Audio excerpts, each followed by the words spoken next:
This is Keep On Cooking, a podcast for people who love cookbooks and want to know more about the authors. It's also a great place to get a weekly dose of culinary inspiration to keep things pumping in the kitchen. So grab a cookbook and keep on cooking.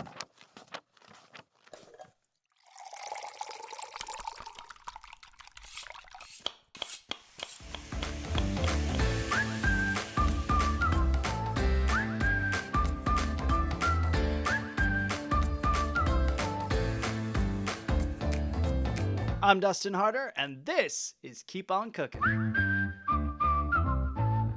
Hello and welcome to Keep On Cooking, the only podcast dedicated to plant-based cookbooks. I'm your host, Dustin Harder, and hey, here by myself for a solo week with y'all. I guess I'm not alone. You're on the other side listening, so how you doing? I'm just living my life trying to get back to a normal life after having a hernia surgery, excuse me, and then I got the flu right after, as David and I spoke about, I think, last week. Which, boo-hoo, woe is me. Everything's great. I am so grateful to have the ability to have a body that's healing and all is well. It's just I'm such a doer. Like, I'm always on my feet. So it's just been tricky in that aspect, right? So I've been excited to get back in the kitchen. I recipe tested a lasagna last night because, babies, let me tell you, I'm going to get a little bit more into lasagna, I've decided, in my life, because I think it's the perfect food. I think it's hearty. I think it's satiating. I think it's fun. I think it's packed full of flavor. And let me tell you, every time I serve one to a group, it's like around the table, everyone's like, yes, I love this. Yes, I want seconds. So I'm like, let me get crafty in the lasagna world. What else can I do? Because I'm into it. I'm into the lasagna love. So last night I recipe tested a butternut, kale, and leek lasagna with a bechamel sauce. And honeys, let me tell you, it was it. It was really it. So much so that my pal Becky Streepy from Glue and Glitter lives here in Atlanta. She was like, yes, can I have a piece, please? And I was like, actually, there's 4 pieces left, babes. So why don't you come grab them for you and your family? And I can't wait to hear what she thinks about it. Though I will say this, and I don't know if everyone else has this problem. I did Instacart because, I got to tell you, I'm recipe testing all the time. So Instacart is very helpful. And they grabbed me an acorn squash instead of a butternut, which is not a direct great substitute. It's a little more fibrous than butternut squash, but I still used it because I was like, I don't have time. I wanted to do this tonight. I want to get it done. What's other things I've been recipe testing? I just did a Biscoff strawberry parfait cheesecake that I'm going to do in a summer class coming up at the Chopping Block in Chicago. And I did today, I'm going to do a peach bruschetta, peach bruschetta with whipped tofu ricotta. But I got to get a new baguette because this one's a little too crusty that I'm looking at over here. That's also going to be for my summer foods class. I also just recipe tested. See, I told you, back on my feet, getting up and going here.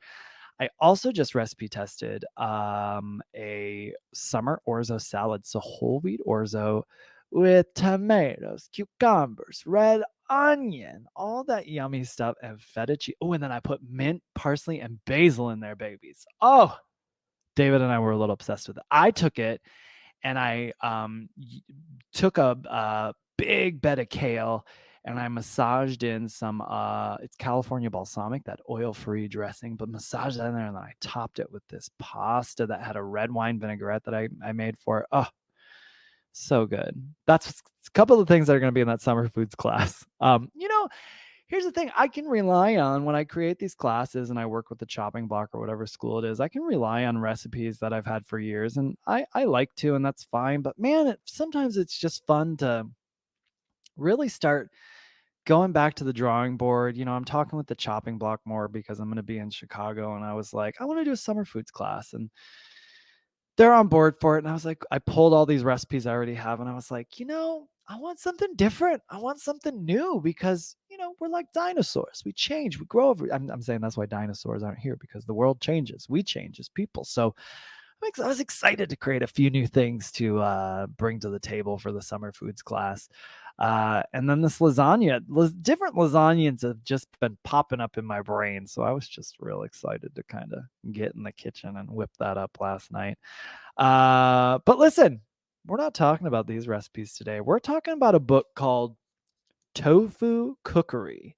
Now, if you've been listening, I know you're surprised that my solo book right now is not Annie's Raw Food Kitchen, because I did Laura Miller's cookbook, Raw Vegan Not Gross, a few weeks ago. And in that, I had the conversation of like, where is Laura Miller? Where is Annie Fio? These goddesses of the raw food world have sort of fallen off all social media interaction, which again, no shade to that. I actually was like, is there a coincidence in this? Like, these humans who create in the raw food space also usually have an understanding of the connection of, like, mind body health and just being self-care, and mental health. And social media is not always the best for mental health. So I had to wonder. I was like, but I reached out to Annie Fio and a couple of the outlets, because what's interesting is, while she's not on social media anymore, she's there, but no posts since 2019, I think. And then her website's still up, but it's not updated. Hold on, I'm going to take a sip of my juice. Her website is still up, but it's not updated. So I was like, well, let me reach out to the contacts, see who I can find. No response from Annie Fio yet. But when I posted Laura Miller's episode, y'all, she messaged me. She loved the episode, and she was like, I might be coming back. And I'm like, girl, we need you. Come on back. Everyone on that episode is like, we miss Laura Miller. So, Laura, not that I expect you to be listening again, but if you are, please come back. Everybody loves you. Everybody misses you. You're a great gal doing great things, and your work is amazing. So we would love to have you again.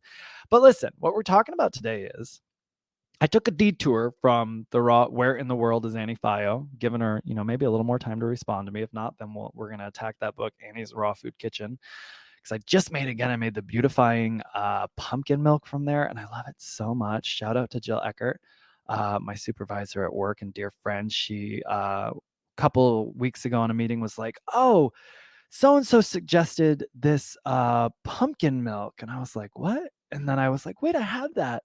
She was like, it's so good. And then I made it, and I was like, gosh, she's right. And now I've made it 2 times, y'all.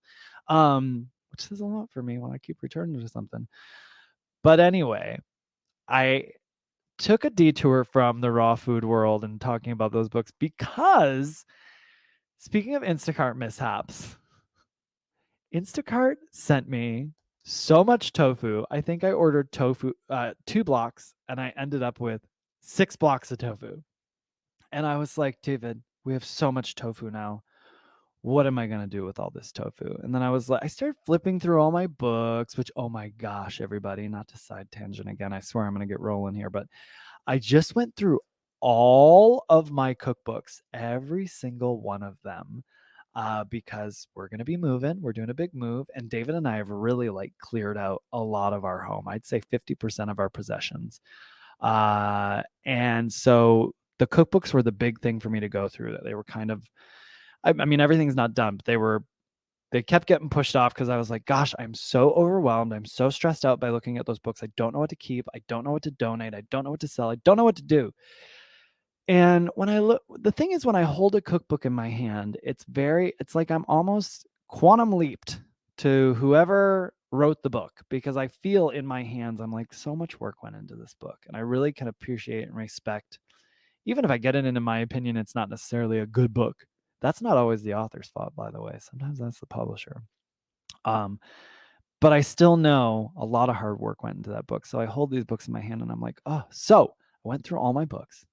I had 276. I eliminated 50. I'm not going to talk about whose books got eliminated, but all I'm saying is 50 ended up on the chopping block, okay?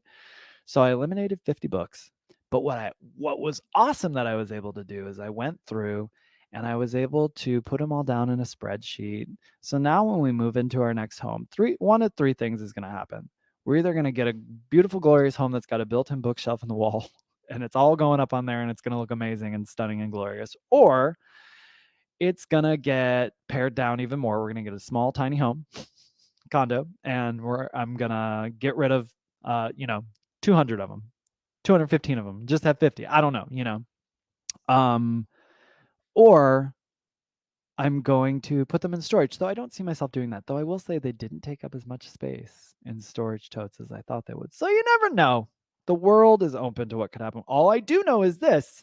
since they've been in storage totes, because we're going to move them for storage for the showing of our home, I have gone back to several books that are in those storage bins again and again. Listen, I'm a cookbook author, I'm a recipe developer, I'm a podcast host for a podcast that focuses on cookbooks. It should not be surprising that I've gone back just because I want to know this or that, or what did they do here, or like whose book was this, when, what happened, like all the things. So I love vegan cookbooks. That's why we're here today. But I said to David, roll us back to where we were here with the tofu. I was like, I got all this tofu.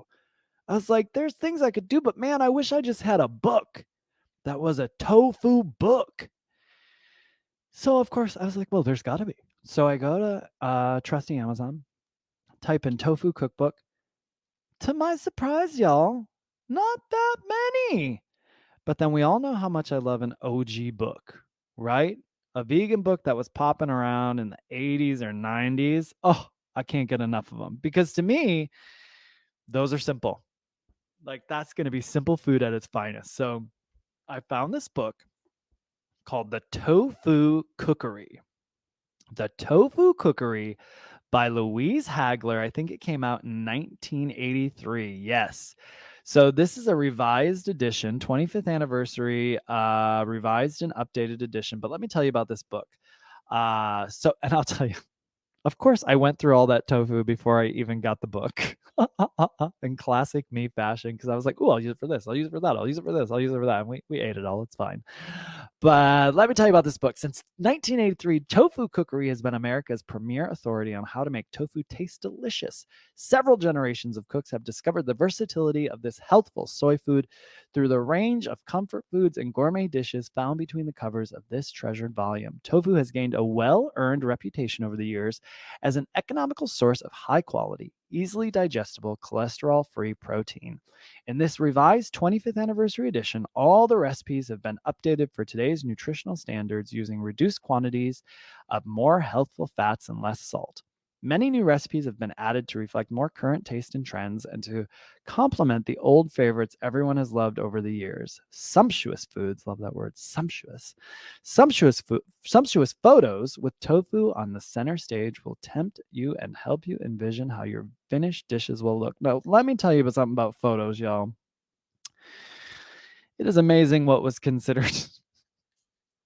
Just we've come leaps and bounds in the photography world. So, like I said, it's an OG book. It's still giving you some of those OG type photos, right?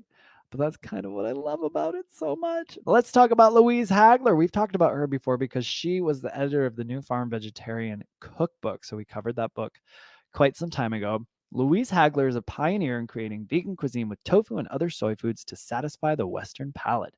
Besides being a cookbook author, Louise is a mother and grandmother, food writer and food stylist, and traveling culinary teacher. She also works with Plenty International, a not-for-profit alternative relief and development organization, as a soy technician and nutrition educator in Mexico and Guatemala. For over 30 years, Louise has continued to create vegan cookbooks that present a wide variety of taste, easy to prepare, familiar dishes, incorporating soy foods of all kinds. Some of her other books include Tofu Quick and Easy. Now, why didn't I see that? Because I probably would have went for that first. Girl, you know it's true. Or maybe not, because again, I love the title of this, Tofu Cookery, and just it's an OG book. And we know I'm here for it. Other books, Tofu Quick and Easy, Miso Cookery, Soy Foods Cookery, Lighten Up with Louise Hagler, and Meatless Burgers. So my goodness, let's dive right in, shall we? I prattled on enough for this episode.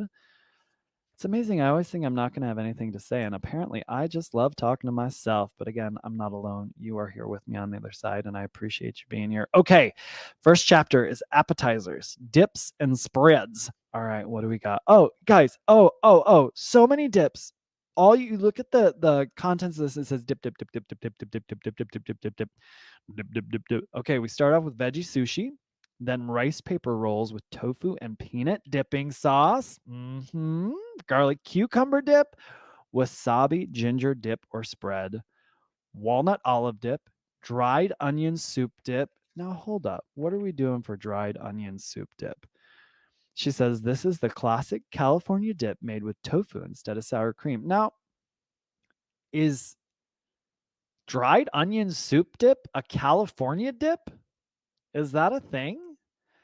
I need to look this up, see if I can get the origin of this, because that how is that a California thing? Where did onion? Well, that's not answering it for me. Oh my goodness. Los Angeles, 1954. It is a California delicacy, apparently. Who knew? All right. So she says this is the classic California dip made with tofu instead of sour cream. Processed in a food processor and blender until smooth and creamy. It's got regular tofu. It says soft regular tofu. So that to me is going to be soft tofu, not silken tofu. Great. Olive oil, optional. She gives you optional on here. Freshly squeezed lemon juice and sweetener of your choice, and a package of dried onion soup mix. Wow. Guys, I want to make this like yesterday. It feels very Christmassy to me. You know, I'm a Midwest boy at heart, which I'm just owning in my older years now. I used to be like, I'm East Coast New York, which is still really the core of my heart. But I got Midwestern roots, and I do remember onion dip. Anyway, it goes on. We got the dip. So we got dried onion soup dip. We just talked about chive dip, dill dip, roasted red pepper dip, garlic dip, almond dip, jalapeno dip, cilantro jalapeno dip, miso ginger dip, guacamole dip, creamy chipotle dip, curry paste dip, caper spread, parsley onion dip, and green onion dip. Now, I'm curious about this guacamole dip, because like, are we making like a guacamole with tofu, or what really is happening here? Yeah, so we got avocado, and we're not using any tofu in this. So I'm gonna call, oh, wrong. We are 2 ripe avocados with fresh tomato and the tofu salad dressing that's in the book. So this got to be like it's got to be like a creamy, almost like a avocado crema, I would imagine. What do we say we do with the, huh? Doesn't say what to do with the avocados. Oh, mash. So it's going to be creamy with like some texture because they're mashed. Well, look at that. Little spin on guacamole there. Make it a guacamole dip. I love that. Okay, so our next chapter is soups. I love a soup. We're in the winter. There is a really pretty picture here. It looks like a zucchini soup on the cover here, or on the page that starts the chapter. She says a soup is only as tasty as its base. Powdered vegetable bouillon cubes, vegetable broth, and aseptic cartons and miso offer quick and tasty solutions for soup stock. Whether a soup is creamy or chunky, tofu will add protein and personality. Try it in a variety of forms such as chewy frozen tofu, creamy blended tofu, or soft cubes. If you use blended tofu for creating creamy soups, don't let the soup boil after you have added it, as it could curdle. Hot soups make great comfort food in cold weather, and cold soups are refreshing and cooling in hot weather. Well, there you go. With so much versatility, soup is ideal for year-round fare. Agreed, Louise.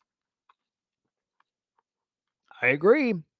All right, I'm gonna put my juice aside, y'all, because that's got to be kind of annoying when I've told you that David and I are obsessed with our juicer. I think right now I'm drinking a beet, carrot, ginger, orange juice with a little bit of lemon in there too. It's so good, y'all. Okay, so the first one we've got is a zucchini bisque, cucumber gazpacho. How y'all feel about gazpacho? Let me tell you, I was not having it for a very long time. And then Dustin and David and I just went on vacation for the first time in like 10 years to Puerto Vallarta. And there was a cute little sort of vegetarian section on the menu. Most of the stuff was vegan, and one of them was a cucumber gazpacho soup. And I was like, I'm going to get it because we're by the pool, and like, why not? I loved it. I freaking loved it. I loved it so much. So now I'm like, I need to be a little nicer to gazpacho. So here's another cucumber gazpacho. I got to give it a go. Quick vegetable miso soup with tofu, mushroom tofu noodle soup, minestrone, curried tofu apple soup, tofu chowder, watercress soup, tomato soup with chickpeas and cumin, tomato rice soup with tofu, lentil soup, miso soup with tofu and wakame, hot and sour soup, spring soup, and Mexican corn soup. You guys, all these great soups. The hot and sour soup, just a straight up miso soup. Here for it. And then we're looking at a tofu chowder. Do we want to take a closer look? Do we want to get a magnifying glass here and just dive in a little bit to this tofu chowder? Okay. So we got olive oil, onions, celery, carrots. Great. All the things we know and love. Potatoes. Fantastic. Water, unsweetened soy milk. The tofu is there. Salt, freshly ground black pepper, and celery seeds. So that's going to sound like a straightforward tofu chowder. Easy. I mean, my gosh, you guys, these recipes, that's what I love about these OG books. These recipes are so straightforward. They're no muss, no fuss. There's not long list of instructions. At this 2-page spread I'm looking at right now, there is a photo. And there are 3 recipes that fit on here. So they're getting bang for their buck, putting everything in this book that they can. I love it. All right. Salads is our next chapter here.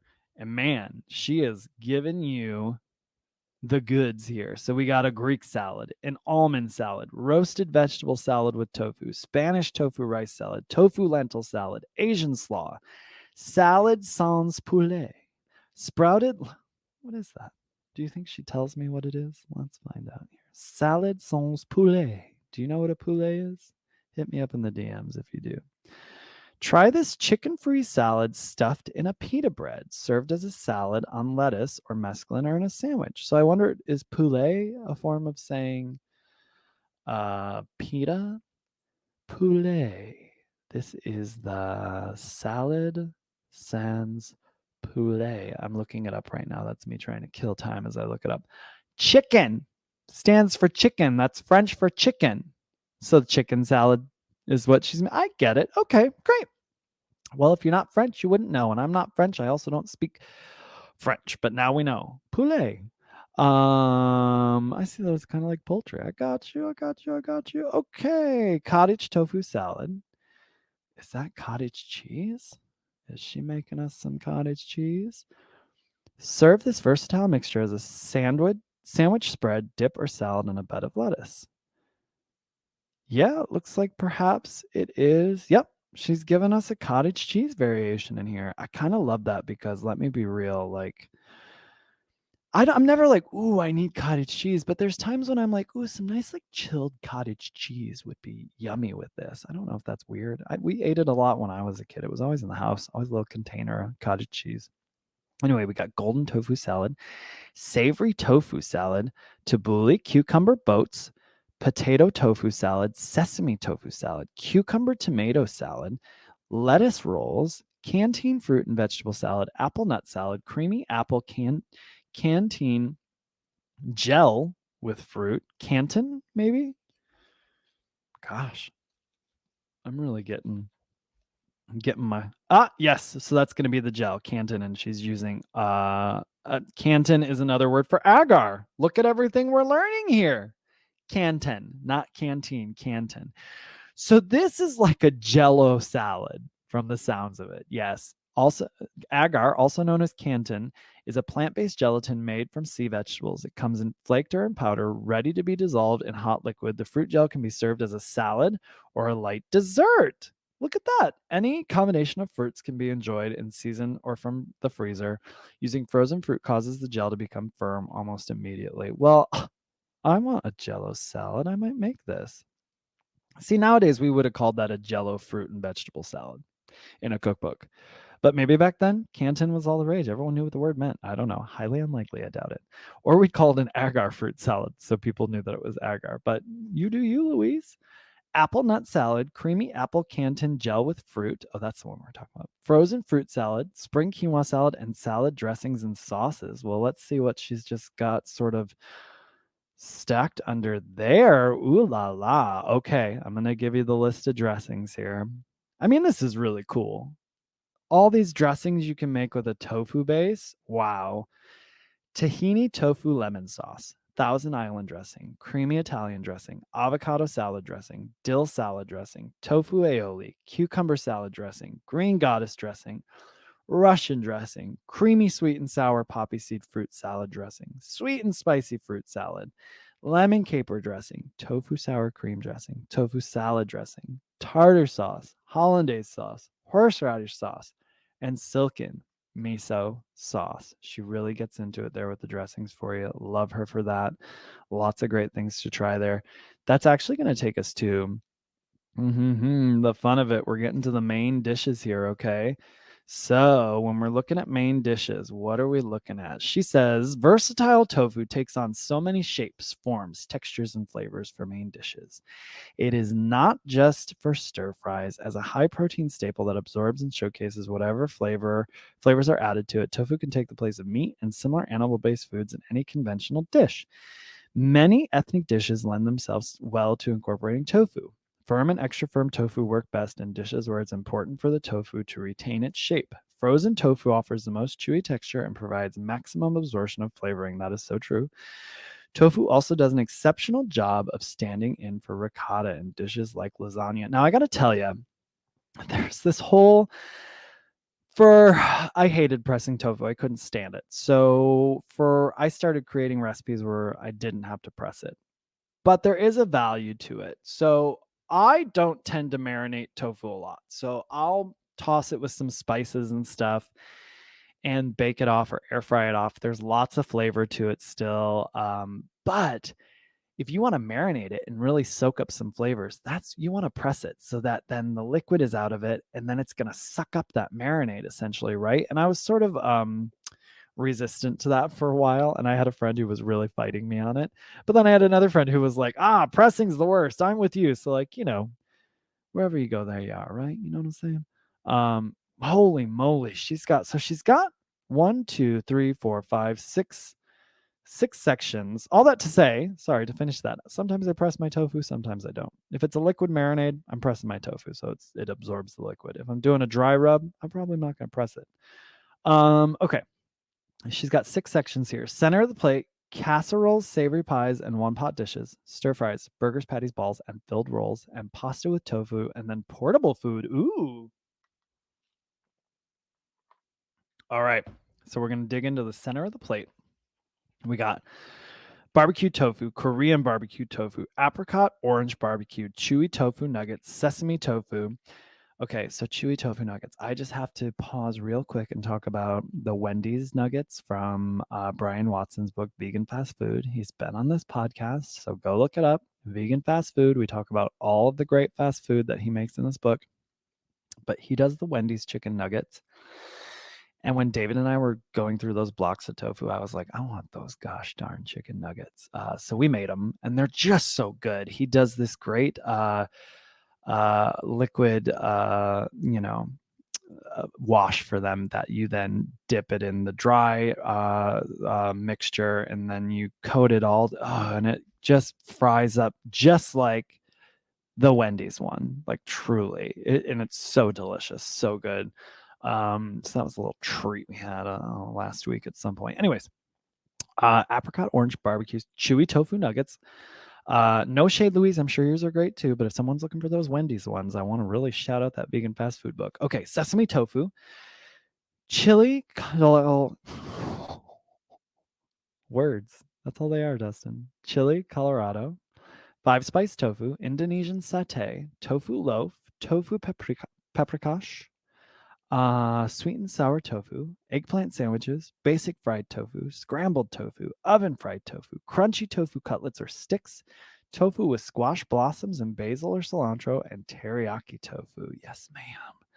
All right, this takes us into casseroles, savory pies, and one-pot dishes. So for that, we've got a quiche. Yeah, now with the quiche, potato tofu casserole, enchiladas, tamale pie, tofu spinach pie, chili con tofu beans, tofu pot pie, onion and pepper pie, layered casserole, zucchini frittata, tofu rancheros, and Stuart stew. Stuart, do you guys remember Stuart from Mad TV? Stuart. Okay, the next one is stir fries. A whole collection of stir fries. How nice is that? And it's a nice little handful here. Almond tofu, walnut broccoli stir fry, stir fried Chinese cabbage and tofu, yum yum. Tofu and broccoli and garlic sauce. That's it. That's the winner for me, hands down. Telling you, the older I get, the more simple it is. I'm here for that tofu and broccoli and garlic sauce, probably over a little brown rice. Come on, Miss Hagler. fresh shiitake stir fry. I'm also big on that one. David doesn't like the mushrooms, so I'll have to make it sometime when he is not home. Okay. What else do we got here? Now we're getting into burgers, patties, balls, and filled rolls. Now, I just had Joni Marie Newman on. Her episode just came out of the best veggie burgers on the planet, and I was so impressed to see all the different things you can make, all the different burgers you can make, because we've gotten so in the world of Impossible and Beyond and all that, but with hers, man, she really gets into some really neat stuff that you can make. I was always a hater on the veggie burger because I didn't like the way it squashed out of the bun when you ate it, but I made a couple from her book, and they were firm and they stuck together. So I think it's possible. I think you can make yourself a nice sturdy burger. My first book, Simply Vegan, there's a pinto bean burger. I made sure that those suckers stayed together. It's a Southwestern pinto bean burger, y'all, with some store-bought guac and some store-bought salsa popped on that. That is a quick, delicious dish for you to enjoy anytime you want to. All right, we're on burgers, patties, balls, and filled rolls. Tofu spaghetti balls, yes ma'am. Sloppy Joes, seaside cakes. So we're talking about a crab cake there. Quick seaside cakes. Oh, a quick version. Chinese sweet and sour balls. Yes. Tofu burgers, mushroom tofu burgers, walnut tofu, beet burgers, tofu mushroom roll, tofu fuyang, falafel, Jewish style stuffed cabbage rolls. Now, this is why I love these books.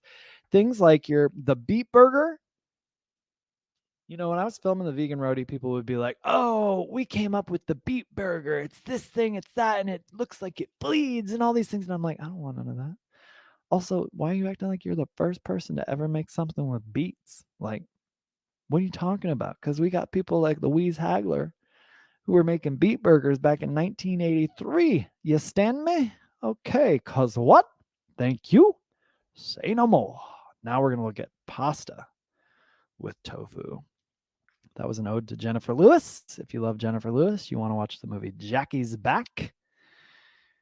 And you might understand some of the quotes that I just went spitting out there. I love me some little Jackie Washington. I love me some Jennifer Lewis. Anyway, all right, pasta with tofu, pasta primavera. There's a really great picture here. I don't know. Oh, it's the pasta primavera. It looks so creamy and yummy and delicious. So pasta primavera, curried cashew tofu over pasta, mushroom almond tofu over pasta, eggplant lasagna, manicotti or herb stuffed shells, Italian pasta with tofu, and basic Italian style tomato sauce. I'm in it with you, Louise Hagler, for all the pasta. Okay, now the fun chapter. Not that those aren't fun, but this is fun because it's portable foods. So, what are we looking at for portable foods? Okay, we got fajitas. Okay, so are we talking more like this? Seems more like like things you can put in your hands. So I'm gonna call them handhelds. She's calling them portable, which I guess it's portable. You're picking it up from the plate to your mouth, maybe. But like I was thinking more like lunchbox stuff. But okay, portable foods. To me, they're handhelds. Fajitas, wontons. Talking about spring rolls. Talking about Mediterranean spring rolls. Talking about taquitos. Y'all feel me on some taquitos? I'm going to get into these. Tofu turnovers. Thoughts and feelings, anyone? Yeah, I don't want that. I'm looking at it right now. It's like an actual turnover. Let's see what she says, though. Turnovers are great finger food, hot or cold for lunch boxes or picnics. So, okay, she is talking about on the go, go. They can also be frozen and reheated later. Love that journey. Make them mini size for appetizers, very filling to suit your taste. Okay, so I'm not going to make myself a tofu turnover because that's a lot of work for me to get my tofu in, if I'm being honest. Because if I'm going to have like a turnover, I want like an apple turnover. I want something sweet, delicious if I'm going to have that dough. You know what I mean? But this is a fun little savory idea now that I think about it. And like if you maybe travel a little ramekin dipping sauce on the side, that might be super yummy. And the last one she has in here is tofu knishes, baby. She's got them tofu knishes in there. And that's our main dishes. Now we're looking at side dishes. So for the side dishes, we have a summer vegetable medley, cumin potatoes with tofu, Thai tofu peanut sauce with veggies here for that, penne regatta with red pepper sauce, scallop cabbage, chilaquiles, stuffed baked tomatoes, walnut stuffed zucchini, tofu fried rice, Risotto verde, tofu rice ring, corn pie, stuffed bell peppers con chile, and spinach souffle or timbal. Now I'm gonna look up that corn pie. Corn. Let's look up the corn. Does it say pie? No, that's not what I'm looking at. I'm looking up the tofu rice ring. Sorry, corn pie sounds delicious. Sounds like a pie with corn. I'm here for it. But I'm looking up the tofu rice ring. I just don't understand what that means. Like what? She says this rice ring is especially attractive when filled with steam or stirred rice vegetables. Okay, so it goes into a ring mold. I mean, that's not my gig. That's when we're getting into this late 70s, early 80s, probably 60s thing here. I mean, it's cute. Huh. I'm just reading a little more. It says, press the mixture. So, it's the tofu mixture, tofu rice. Press the mixture firmly into the prepared ring mold. Fit the ring mold inside another baking pan that has 1 inch of boiling water in the bottom and bake 20 to 25 minutes or until lightly browned on top. Remove the ring mold from the oven and let cool for 5 minutes. Loosen the edges with the flat side of the table of a table knife and turn out onto a platter. Fill the center of the rice ring with steamed or stir-fried vegetables. Okay, so I can see how this is really cool actually to serve at a table. So you got this ring of rice and tofu. Essentially, you're going to fill it up in the middle in the hole there, a bundt cake. You're going to fill the hole up with vegetables, and then people can sort of scoop in there, grab their vegetables and their rice. So that's fun. I'm not going to do it, but it's fun. Sounds very like 70s. Am I right? A bundt cake. I watched My Big Fat Greek Wedding last night, and that cracks me up every time. The bundt cake situation. The bundt cake. You fixed it. If you know, you know. All right. So that's the end of our side dishes. That's taking us into breads, baby, breads. I love bread. She says homemade breads have some of the most alluring aromas in the kitchen. Tofu can be added to bread dough or batter or used as the base for a creamy filling. It increases the protein and makes a moister crumb. Using whole grain flours will further boost the nutritional value of the breads. Due to its amazing adaptability, tofu can even replace eggs in many conventional bread recipes. In this section, you'll find recipes for yeast breads, quick breads, tortillas, and noodles. Whether you use an electric mixer or stir and knead by hand, these recipes are well worth the effort. If you have a bread machine, be sure to follow the directions in the instruction manual that came with it in order to adapt these recipes. Great. Okay, so we've got, ooh, I love this already. Focaccia with tofu. It's focaccia. Focaccia with tofu. Now, I wonder if that's like, I've made a lot of focaccia before with like potatoes in it. I wonder if this is instead of, oh, there's a picture. It looks so good.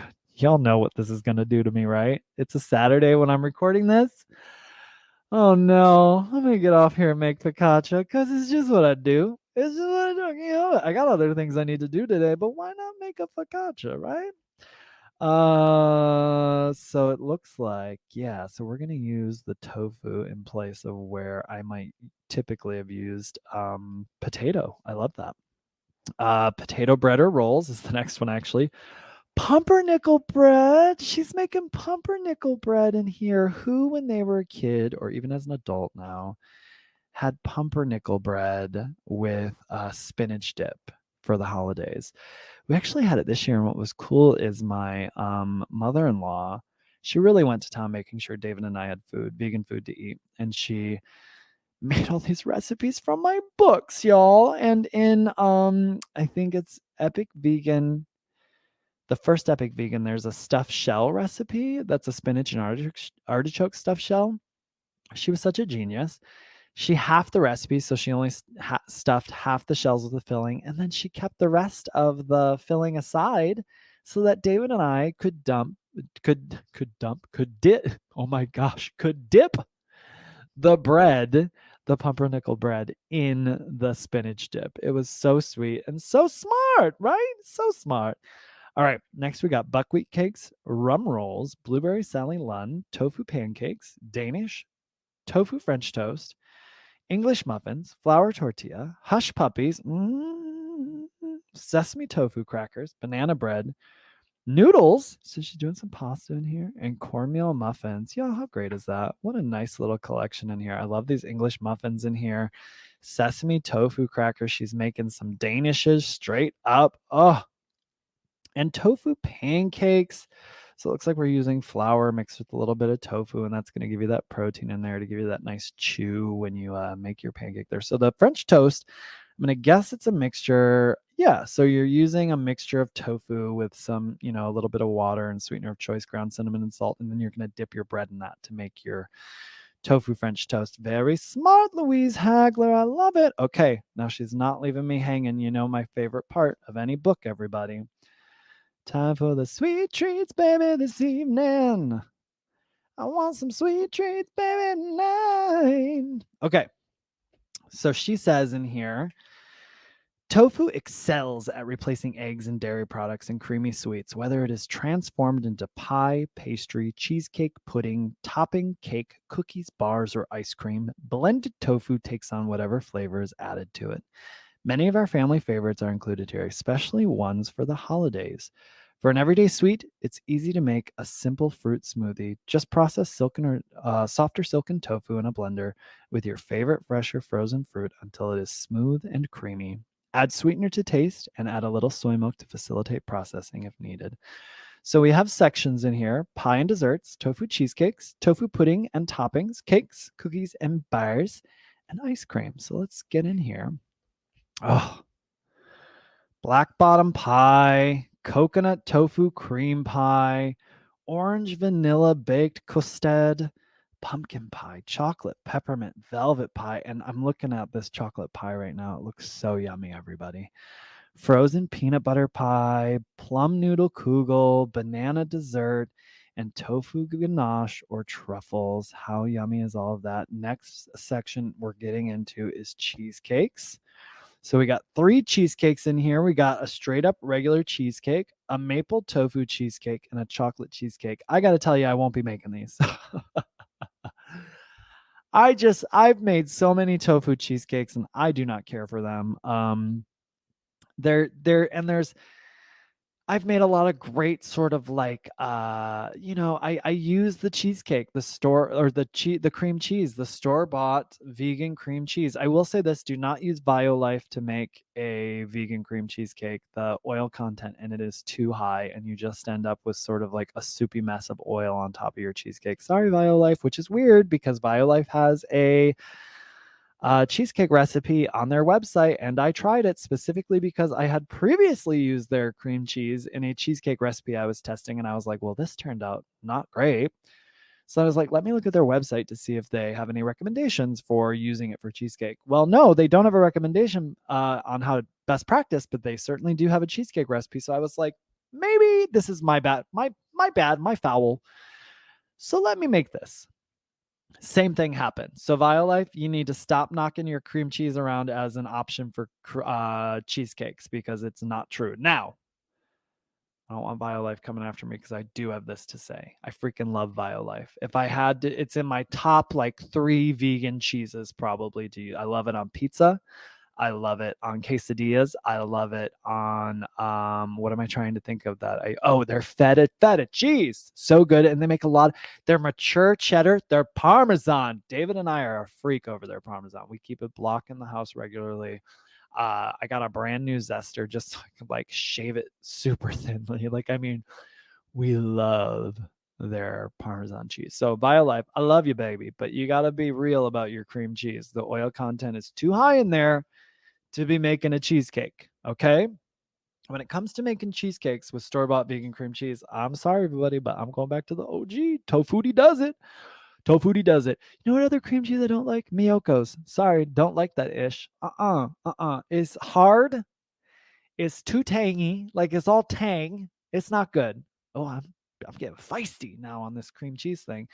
It just sucks because I try these products so I can talk about them, especially to like institutions when I'm doing work with PCRM and all that. And businesses send me products also to try, and it's good for me to know so that when I'm talking to food service people and they want to like sub something out quick, I can think of it. But the cream cheese world, you spend a lot for those cream cheeses, and man, they are not that I want it needs to be tastes like cream cheese to me. Then I don't want it to be hard. I don't want it to be grainy. I don't want it to be gritty. I want it to be soft and light and just have the slightest touch of tang.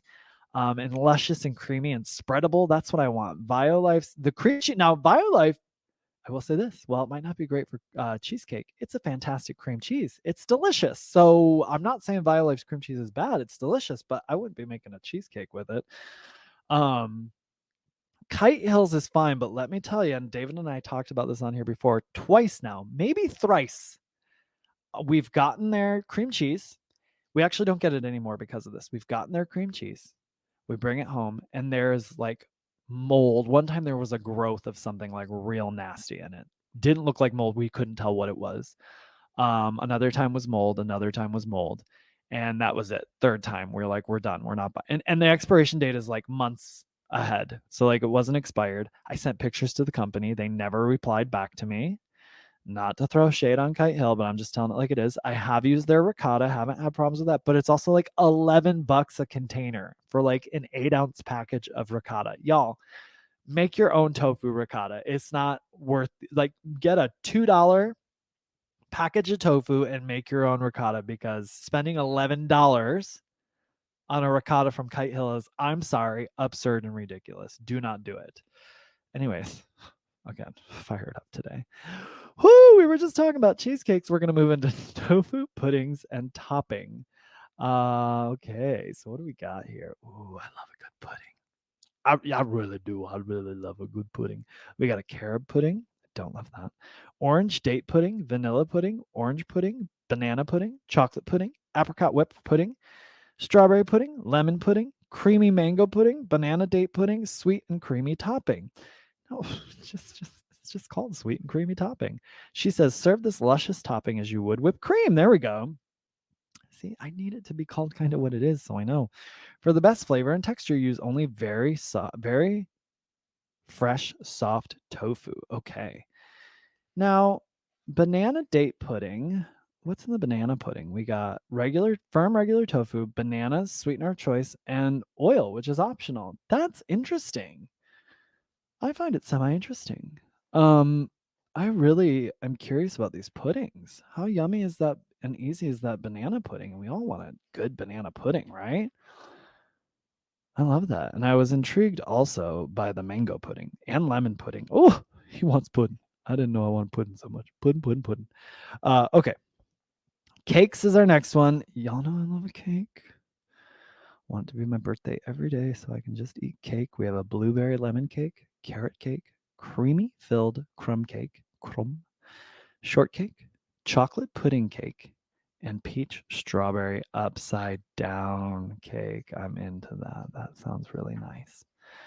Peach strawberry upside down cake. Cookies and bars. Cookies and bars is what we're getting on next here. Let's see. Cookies and bars. Nice long list here. Jam dot cookies, peanut butter cookies, chocolate brownies, soft molasses cookies, oatmeal cookies, chocolate chip bars, banana chocolate chip cookies, carob brownies, whole wheat bittersweet brownies, pecan coconut bars, tofu fudge chews, ooh, gingerbread cutout cookies, and date and nut bars. Now, I want to look at these tofu fudge chews, everybody. So these cookies keep well in an airtight container. They have a moist, chewy center with a crisp, sugar-coated exterior. Tofu fudge chews are pictured on page 169. So let me take a look here. To me, I was picturing fudge, but I see that. They look more like a brownie. Yeah, they look more like a brownie. I'm here for that. Cookies and bars, everybody. Cookies and bars. Okay, last section. Here we go. Closing out the tofu cookery with ice cream. A few options here: strawberry tofu ice cream, pineapple tofu ice cream, carob tofu ice cream, chocolate tofu ice cream, banana tofu ice cream, and peach tofu ice cream. Now let's take a look at how one of these tofu ice creams come together. She says, process in a blender in 4 equal batches until smooth and creamy, and it's 2 pounds of soft regular tofu, 2 packages frozen unsweetened strawberries, 2 cups sugar or sweetener of choice, and 1/3 cups unsweetened soy milk, 1/3 cup canola. So that fat is going to give you that nice chew to your ice cream, everybody. I was wondering where that was going to come in, if we were going to have some fat or sugar, or what we're going to do here. And we got a lot of sugar in there too. We got 2 cups of sugar. So this is ice cream. I bet it's really yummy. 1/4 cup fresh squeezed lemon juice, round out the flavors there, and 2 tables of vanilla extract and a quarter teaspoon salt. So we're doing the typical ice cream things in here. It says freeze in a hand-operated or electric ice cream maker according to manufacturer's instructions. So it looks like you're going to need an ice cream maker for these, but they look like they're totally worth it. But really, it's making ice cream like you know how to make it, putting it all together with lots of sugar and lots of fat in an ice cream maker. So I'm here for it. Sounds like a yummy ice cream collection to me, and I will be sure to remember that this is here when I want to use up some tofu because I make some ice cream with it. You know what I'm saying? And y'all, that is the Tofu Cookery by Louise Hagler. So happy to share this book with you today. And excited to, when I got those 6 blocks of tofu again, you better believe I'm going to be opening this tofu book up. I wonder if I should get the tofu quick and easy. I feel like a lot of these are quick and easy already, but I still might explore that tofu quick and easy. All right. I'm going to go make sure I put this book on my new Excel spreadsheet of cookbooks so that I know exactly where to find it. And I hope you'll tune in next week for a brand new episode of Keep On Cooking. Thanks for joining me today, and I'll see you then. Until then, keep on cooking, and remember, it's nice to be nice. This has been a Muzzy Cat production.